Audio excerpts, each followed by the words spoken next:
Breakout or reversal trades. The truth is both work well, and it depends on several factors. Now, we're going to talk about those, but before we do, it would be really helpful if you would just subscribe to our channel. That would help us keep producing this type of content for you. You can also like this video.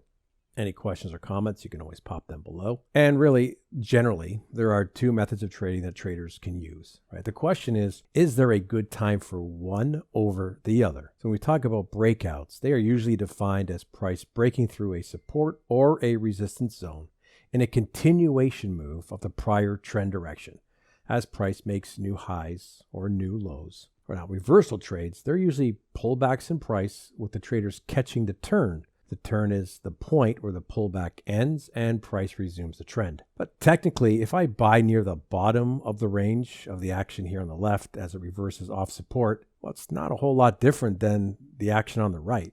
If I play a break of any of the swing highs on the right, am I not trading a breakout over resistance? Sure I am. But the main difference is trading the reversal back in the direction of the trend actually takes place further away from the main swing level. So a breakout will have you entering as the market makes new highs in an uptrend. So we need to have a definition of both breakouts and reversals in order to understand exactly what we are doing in the market. So as this world right now, we're going through such upheaval. The markets are really having a hard time holding new highs. We're seeing price push over resistance zones and then failing on the same day or soon after. So in this stock chart here, it's a daily chart.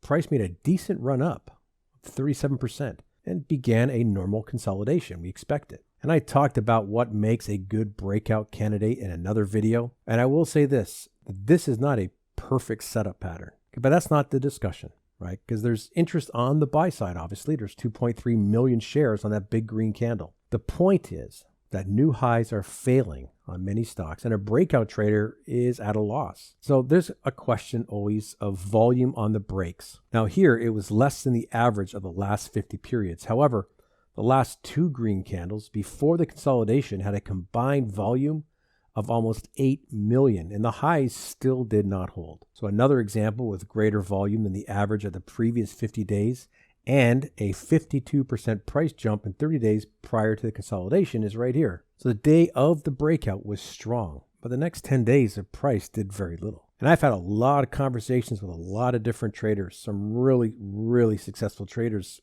and a lot of them will use breakouts in a different way. They'll look for a solid setup and they don't concern themselves too much with the volume until the days after the break. Oftentimes the actual breakout will draw interest only after it begins to hold. So a quick summary of what we just talked about. When we see a breakout to new highs, it can be painful to trade when the overall market is not in a strong trending environment. So a trader who just plays the breakout is going to be having a hard time and finding themselves in prices that break and then fail to advance. It's that whole saying, if you only have a hammer, then everything is a nail, right? So having more tools can really help you out with the task at hand. So let's talk about using the reversal. And this is not the same as catching a falling knife. A trader that plays a reversal is looking for a confirmation of that reversal, and that can be a momentum indicator, a candlestick pattern, or a lower time frame structure change. This chart here shows price at a longer term support area. The lower shadows and the engulfing bullish, it's that black rectangle, could have had reversal traders thinking that this support is going to hold. The confirmation of the reversal would be a break of the high of that consolidation. In the middle there, we have an engulfing bullish candle that washes below support, reverses, forms a double bottom type of pattern. A break of a trend line could be a confirmation that the reversal is in force at that time. So as you can see, a breakout trader at the highs would have had little time to book profits or even manage the trade. Here's another example, shows support holding, price reversing, and confirming with a trendline break. Meanwhile,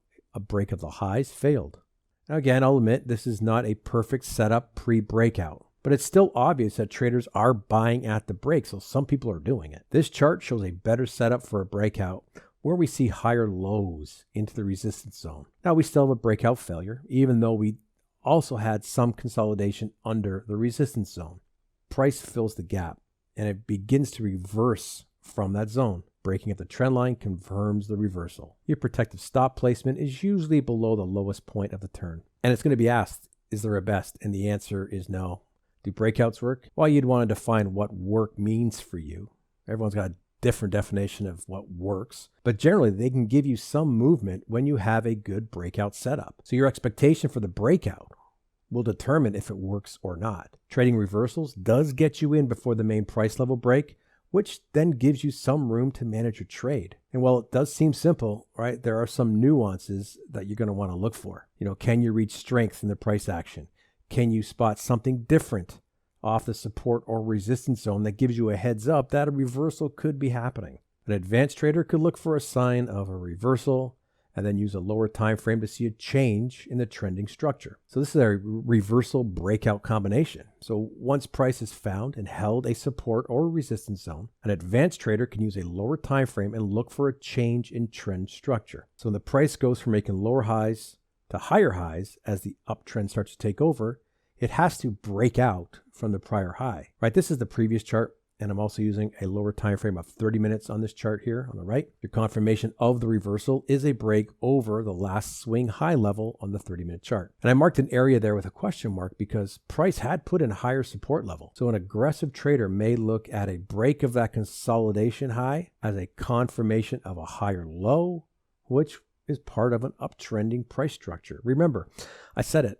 There's nuances that are going to come with your experience. And breakouts can break and run, right? But there are times when the trading environment to the long side, it's not in your favor. So those are the times that you may want to consider trading reversals out of the lows. Advanced traders, and only you can determine if you're an advanced trader. You can combine reversals with a breakout concept on a lower time frame as a confirmation that you're in a pretty decent trade. Now, not all instruments out there are failing to break to the long side because some sectors have done well. But if right now you're finding the lack of follow through on breakouts is happening to you, look to the bottom of the range and see if a reversal can get you in. So you may find yourself starting to make money while others are losing their shirts with breakouts. And if you're looking to trade breakouts to the downside, using options is a really great way of doing it. And we have an options trading guide down below in the description for free. You can download that just to learn more. Anyways, thanks for watching. Hope this got your mind working a little bit. Hit like, subscribe to our channel. We would really appreciate that. And we'll talk to you soon.